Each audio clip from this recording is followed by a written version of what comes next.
ओम शांति बाबा। आज 10 जून 2024 की मुरली है। बाबा कह रहे, मीठे बच्चे, लक्ष्य को सदा सामने रखो तो दैवी गुण आते जाएंगे। अब अपनी संभाल करनी है, आसुरी गुणों को निकाल दैवी गुण धारण करने हैं। अपना पूरा ध्यान इस बात पर रखना है कि आसुरी गुण निकलते जाएं और दैवी गुण भरते जाएं। आगे आज की मुरली से लिया गया प्रश्न है कि आयुष्मान भव का वरदान मिलते हुए भी बड़ी आयु के लिए कौन सी मेहनत करनी है। एक तो बाबा वरदान दे रहे हैं, लेकिन उसके बाद भी बाबा कहते हैं कुछ मेहनत करना पड़ेगा, और वो मेहनत कौन सा है। उत्तर बतलाते हैं कि बड़ी आयु के लिए तमो प्रधान से सतो प्रधान बनने की मेहनत करो। जितना बाबा को याद करेंगे उतना सतो प्रधान बनेंगे और आयु बड़ी होगी, फिर मृत्यु का डर निकल जाएगा। याद से दुख दूर हो जाएंगे, तुम फूल बन जाएंगे। याद में ही गुप्त कमाई है, ढेरों कमाई है। तो याद से पाप कट जाते हैं। याद की इतनी शक्ति है कि उससे पाप भी, विकर्म भी विनाश हो जाते हैं, पाप भी कट जाते हैं। आत्मा हल्की हो जाती है तो आयु बड़ी हो जाती है।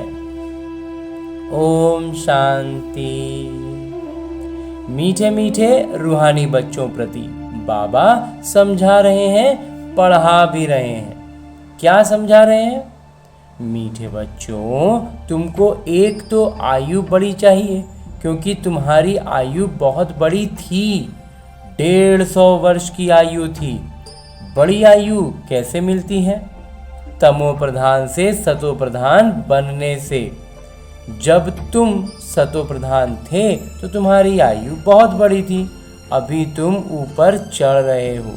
जानते हो, हम तमो प्रधान बने तो हमारी आयु छोटी हो गई थी। जब हम तमो प्रधान हो गए थे तो हमारी आयु छोटी हो गई थी। तंदुरुस्ती भी ठीक नहीं थी, बिल्कुल ही रोगी बन गए थे। ये जीवन पुरानी है, नई से भेंट की जाती है। अभी तुम जानते हो, बाबा हमको बड़ी आयु बनाने की युक्ति बताते हैं। मीठे मीठे बच्चों, मुझे याद करोगे तो तुम जैसे सतो प्रधान थे, बड़ी आयु वाले, तंदुरुस्त थे, ऐसे फिर से बन जाएंगे। आयु छोटी होने से मरने का डर रहता है। तुमको तो गारंटी मिलती है कि सतयुग में ऐसे अचानक कभी मरेंगे नहीं। बाबा को याद करते रहेंगे तो आयु बड़ी होगी और सब दुख भी दूर हो जाएंगे। कोई भी किस्म का दुख नहीं होगा। और तुमको क्या चाहिए? आयु बड़ी हो गई, दुख रहेगा नहीं जीवन में, तो और क्या चाहिए? तुम कहते हो ऊंच पद भी चाहिए।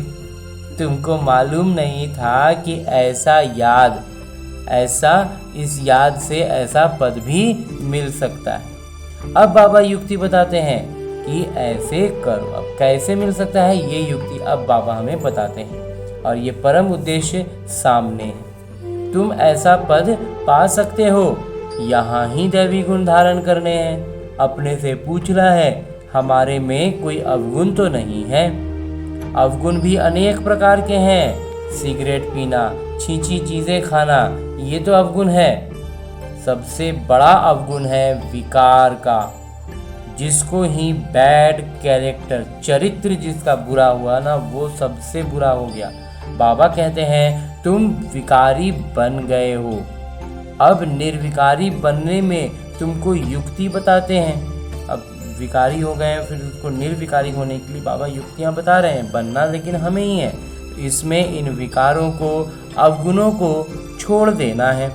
कभी भी विकारी नहीं बनना है। इस जन्म में जो सुधारेंगे तो वो सुधार 21 जन्मों तक चलना है। अभी जो चीज़ सुधार लेंगे ना, वो 21 जन्म तक सुधरा रहेगा। तो सबसे जरूरी बात है निर्विकारी बनना। जन्म जन्मांतर का जो बोझ सिर पर चढ़ा है वो योग बल से ही उतरेगा। बच्चे जानते हैं जन्म जन्मांतर हम विकारी बने हैं। अभी बाबा से हम प्रतिज्ञा करते हैं कि फिर कभी भिखारी नहीं बनेंगे। बाबा ने कहा, अगर पतित बने तो 100 गुना दंड भी खाना पड़ेगा और पद भी भ्रष्ट हो जाएगा, क्योंकि निंदा कराई ना। तो गोया उस तरफ यानी भिखारी मनुष्यों की तरफ चले गए। निंदा कराने का मतलब ही है कि वो भिखारी हो गए। ऐसे बहुत चले जाते हैं, अर्थात हार खा लेते हैं। पहले तुमको पता नहीं था कि ये धंधा विकार का नहीं करना चाहिए। कोई अच्छे बच्चे होते हैं, कहते हैं हम ब्रह्मचर्य में रहेंगे। सन्यासियों को देख समझते हैं पवित्रता अच्छी चीज है। पवित्र और अपवित्र, दुनिया में अपवित्र तो बहुत रहते हैं। पाखाने में जाना भी अपवित्र बनना है, इसलिए फौरन स्नान करना चाहिए। अपवित्रता अनेक प्रकार की होती है। किसी को दुख देना, लड़ना झगड़ना भी अपवित्र कर्तव्य है। बाबा कहते हैं, जन्म जन्मांतर तो तुमने पाप किया है, वो सब आदतें अब मिटानी हैं। अभी तुमको सच्चा सच्चा महान आत्मा बनना है। सच्चे सच्चे महान आत्मा तो ये लक्ष्मी नारायण ही हैं, और कोई तो यहाँ बन ना सके, क्योंकि सब तमो प्रधान। ग्लानि भी बहुत करते हैं ना, उन्हों को पता ही नहीं पड़ता कि हम क्या करते हैं। एक होते हैं गुप्त पाप, दूसरे प्रत्यक्ष पाप भी होते हैं। ये है ही तमो प्रधान दुनिया। बच्चे जानते हैं बाबा हमको अभी समझदार बना रहे हैं, इसलिए उनको सब याद करते हैं। सबसे अच्छी समझ तुमको मिलती है कि पावन बनना है और फिर गुण भी चाहिए। पावन भी बनते हैं और साथ में गुण भी, दैवी गुण भी चाहिए। तो देवताओं के आगे जो तुम महिमा गाते आए हो, अभी ऐसा तुमको बनना है। जैसा देवताओं के बहुत महिमा करते आए ना, बाबा कहते हैं वो सारा कुछ बनना है। बाबा समझाते हैं, मीठे मीठे बच्चों, तुम कितने मीठे मीठे गुलगुल फूल थे, फिर कांटे बन पड़े हो।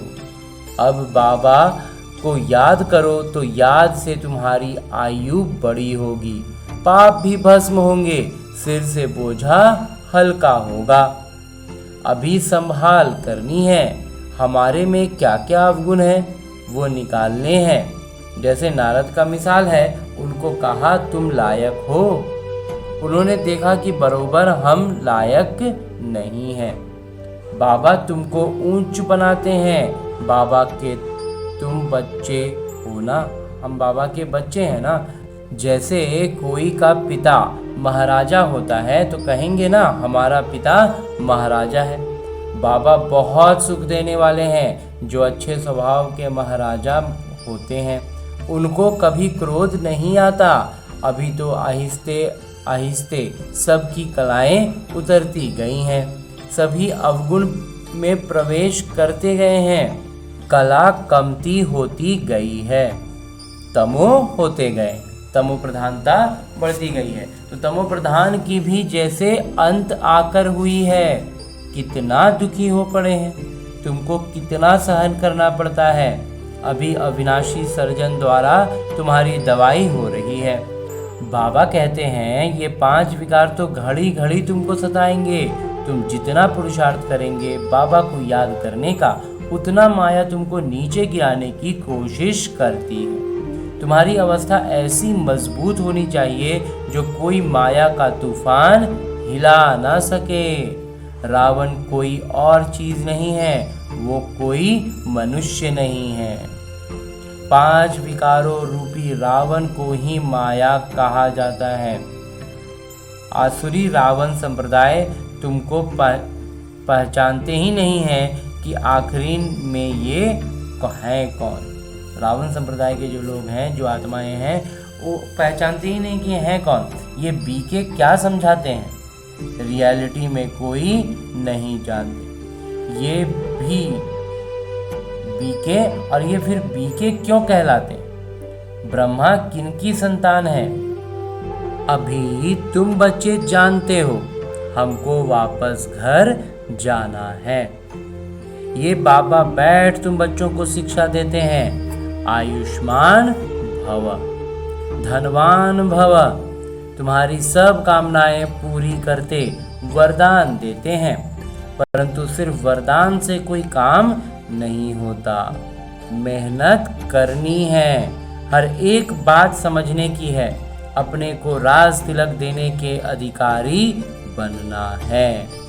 बाबा अधिकारी बनाते हैं, तुम बच्चों को शिक्षा देते हैं, ऐसे ऐसे करो। पहले नंबर की शिक्षा देते हैं, मामेकम याद करो। मनुष्य याद नहीं करते हैं क्योंकि वो जानते ही नहीं, तो याद भी गलत करते हैं। कहते हैं ईश्वर सर्वव्यापी है, फिर शिव बाबा को याद कैसे करेंगे? शिव मंदिर में जाकर पूजा करते, तुम पूछो इनका व्यवसाय बताओ, तो कहेंगे भगवान तो सर्वव्यापी है। पूजा करते हैं, उनसे रहम मांगते हैं, मांगते हुए फिर कोई पूछता परमात्मा कहाँ है, तो कहते सर्वव्यापी। चित्र के सम्मुख क्या करते हैं? और फिर चित्र सम्मुख नहीं तो कला काया ही चट हो जाती। भक्ति में कितनी भूलें करते हैं, फिर भी भक्ति से कितना प्यार है। श्री कृष्ण के लिए कितना निर्जल आदि करते हैं, निर्जला उपवास इत्यादि कितना करते हैं।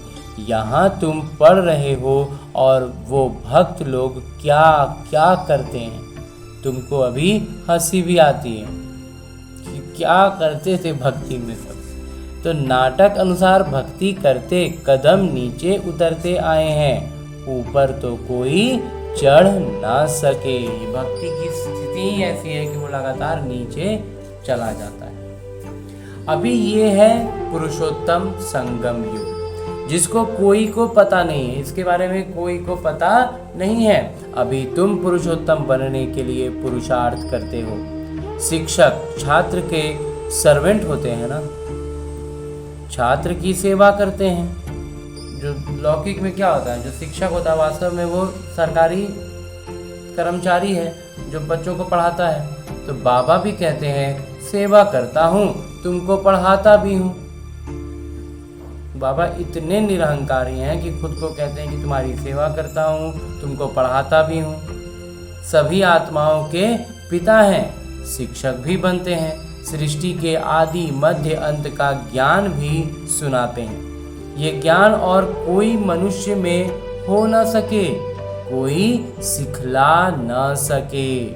तुम पुरुषार्थ ही करते हो कि हम ये बने, तुम पुरुषार्थ ये करते हो कि हम ऐसा देवी देवता बने। दुनिया में मनुष्य कितने तमो प्रधान बुद्धि हैं, बहुत खौफनाक दुनिया है। जो मनुष्य को नहीं करना चाहिए वही करते हैं, कितना खून डाका आदि लगाते।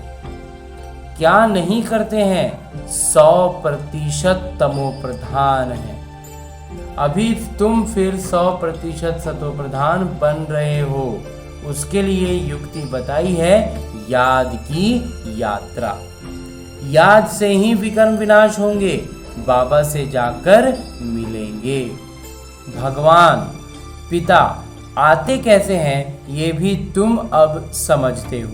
इस रथ में आए हैं, ब्रह्मा के द्वारा सुनाते हैं, जो फिर तुम धारण कर औरों को सुनाते हो तो दिल होती है डायरेक्ट सुने। तो हम बाबा का ज्ञान दूसरों को सुनाते हैं, फिर उनको दिल में लगता है कि नहीं हम भी बाबा से डायरेक्ट सुनेंगे। तो बाबा के परिवार में जाएं, यहाँ बाबा भी हैं, माँ भी हैं, बच्चे भी हैं, परिवार आ जाते हैं। पूरा परिवार हो गया, माता है, पिता है, बच्चे हैं।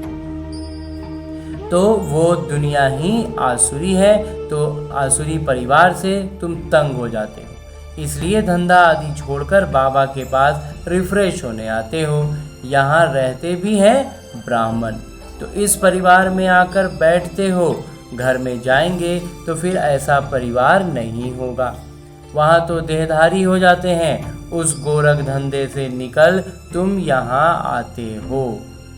अब बाबा कहते हैं देह के सब संबंध छोड़ो, खुशबूदार फूल बनना है।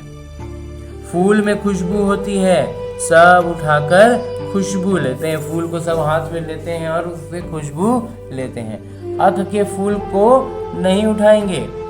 तो फूल बनने के लिए पुरुषार्थ करना है, इसलिए बाबा भी फूल ले आते हैं कि ऐसा बनना है। घर गृहस्थ में रहते एक पिता को याद करना है। तुम जानते हो ये देह के संबंधी तो खत्म हो जाते हैं। तुम यहाँ गुप्त कमाई कर रहे हो, तुमको शरीर छोड़ना है।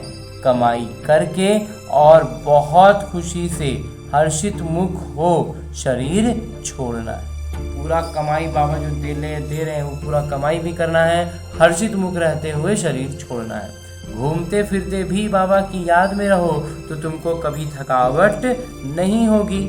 बाबा की याद में अशरीरी हो, कितना भी चक्र लगाओ, भल यहाँ नीचे से नीचे आबू रोड तक चले जाओ तो भी थकावट नहीं होगी। पाप कट जाएंगे, क्योंकि थकावट क्यों नहीं होगी? क्योंकि सारे पाप ही कट जाएंगे, हल्के हो जाएंगे। तुम बच्चों को कितना फायदा होता है और कोई तो जान न सके। सारी दुनिया के मनुष्य पुकारते हैं, पतित पावन आकर पावन बनाइए। फिर उनको महिमा कैसे करेंगे? पतित को फिर माथा थोड़े ही टेका जाता है, माथा पावन के आगे झुकाया जाता है। कन्या का मिसाल, जब भिखारी बनती तो सबके आगे सिर झुकाती हैं और फिर पुकारती हैं कि हे पतित पावन आइए। जब कुंवारी कन्या होती हैं तो वो उनके आगे उनकी पूजा करते हैं, और जब फिर वो भिखारी हो जाती हैं तो वो सबके आगे माथा टेकते रहती हैं जा करके, और तब फिर भगवान को पुकारती हैं कि हे पतित पावन आइए। अरे पतित बने ही क्यों जो पुकारना पड़े? सबके शरीर तो विकार की पैदाइश है ना, क्योंकि रावण का राज्य है। अभी तुम रावण से निकल आए हो। इसको कहा जाता है पुरुषोत्तम संगम युग। हम सभी ब्राह्मण बच्चे रावण के युग से निकल आए हैं, तो हम कहाँ आ गए? संगम युग पर। अभी तुम पुरुषार्थ कर रहे हो राम राज्य में जाने के लिए। सतयुग है राम राज्य, फिर त्रेता में राम राज्य कहे तो फिर सूर्यवंशी लक्ष्मी नारायण का राज्य कहाँ गया? तो ये सब ज्ञान अभी तुम बच्चों को मिल रहा है। नए नए भी आते हैं जिनको तुम ज्ञान देते हो, लायक बनाते हो। कोई का संग ऐसा मिलता है जो फिर लायक से नालायक बन पड़ते हैं। बाबा पावन बनाते हैं जो अब पतित बनना ही नहीं, ऐसा पावन बनाते हैं कि फिर अब हमें पतित नहीं बनना है। जब बाबा आए हैं पावन बनाने, माया ऐसे जबरदस्त है जो पतित बना देती, हरा देती है। माया हरा देती है। कहते हैं बाबा रक्षा करिए। वाह, लड़ाई के मैदान में ढेर मरते हैं, फिर रक्षा की जाती है क्या? लड़ाई के मैदान में किसी का रक्षा होता है, वो तो लड़ाई ही रक्षा के लिए हो रहा है। तो ये माया की गोली बंदूक की गोली से भी बहुत कड़ी है। काम की चोट खाई, गोया ऊपर से गिरे। सतयुग में सब पवित्र गृहस्थ धर्म वाले होते हैं जिनको देवता कहा जाता है। अभी तुम जानते हो बाबा कैसे आए हैं, कहाँ रहते हैं, कैसे आकर राजयोग सिखाते हैं, दिखलाते हैं। अर्जुन के रथ पर बैठ ज्ञान दिया है। फिर उनको सर्वव्यापी क्यों कहते हैं?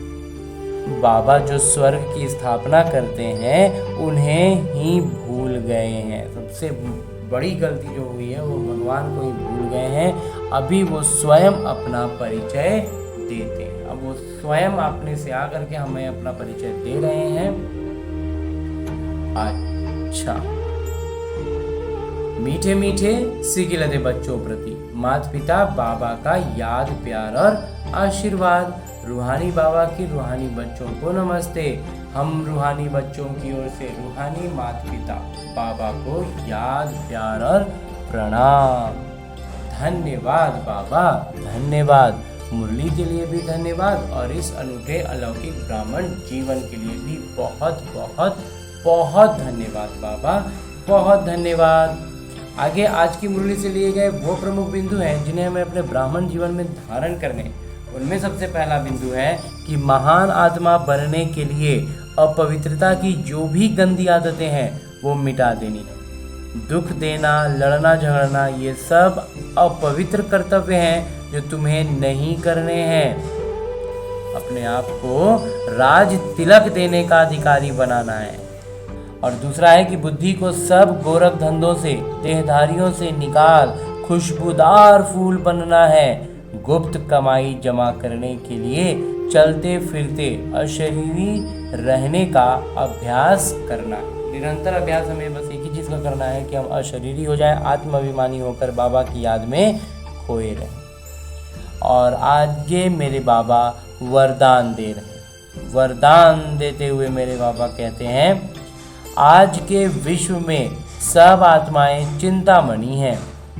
उन चिंतामणियों को आप शुभ चिंतक मणियाँ अपने शुभ चिंतन की शक्ति द्वारा परिवर्तन कर सकते हो। आज के विश्व में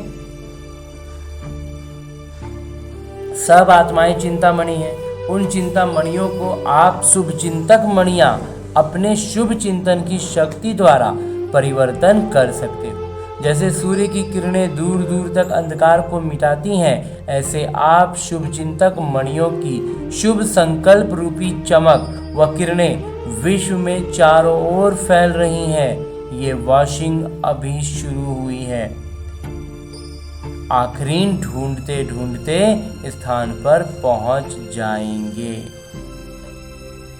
अभी यहाँ से कहते हैं बाबा कि टचिंग शुरू हुई है, आखिरीन ढूंढते ढूंढते स्थान पर पहुंच जाएंगे। और अंत में स्लोगन है, मुरली का उपदेश है कि माता पिता के निर्देश को स्पष्ट रूप से कैच करने के लिए मन बुद्धि की लाइन क्लियर रखो। हमारा मन बुद्धि का जो स्थान है वो पूरा एकदम साफ हो, स्पष्ट हो, तो उसमें बाबा का निर्देश जो है वो एकदम स्पष्ट पता चल पाएगा। और आज की मुरली के बाद मेरे बाबा अव्यक्त इशारे दे रहे हैं कि योग मतलब ही याद का अटेंशन, याद में रहने की सजगता, बुद्धि में इस बात की सजगता हो कि याद में हम नहीं है बाबा का, या बाबा की याद में है, ये चीज़ ही तो बाबा कहते हैं योग है। अटेंशन, ध्यान, सजगता। जैसे कर्म नहीं छोड़ सकते वैसे याद भी न छूटे। जैसे शरीर से हम कोई ना कोई कर्म करते ही रहते हैं, तो वो कर्म जैसे नहीं छूटता वैसे ही हमारी याद न छूटे। इसको कहा जाता है कर्मयोगी। कर्मयोगी अर्थात हर कर्म द्वारा बाबा से स्नेह और संबंध का हर आत्मा को साक्षात्कार हो, हर आत्मा को बाबा का स्नेह का साक्षात्कार हो, लगे कि एकदम भगवान का कुछ कर्म हो रहा है। जैसे हद की आत्माओं से स्नेह रखने वाली आत्मा के चेहरे और चलन से दिखाई देता है कि ये कोई के स्नेह में लवलीन है। जब कोई लौकिकता में किसी को किसी से प्यार रहता है ना, तो वो चीज़ झलकता है। देखो उसके उससे प्यार है ना, तो उसके कारण हर चीज़ में उसकी बातों में झलकेगा कि उसको उससे प्यार है। तो बाबा कहते हैं ऐसा हर कर्म बाबा के साथ स्नेही आत्मा का अनुभव कराएं, तब कहेंगे कर्म योगी। हमारी हर बात से, हमारी हर चलन से बाबा का स्नेह झलके, तब हम होंगे कर्म योगी। हाँ जी बाबा। अच्छा, ओम शांति। उलझन में उलझता रह न जाए,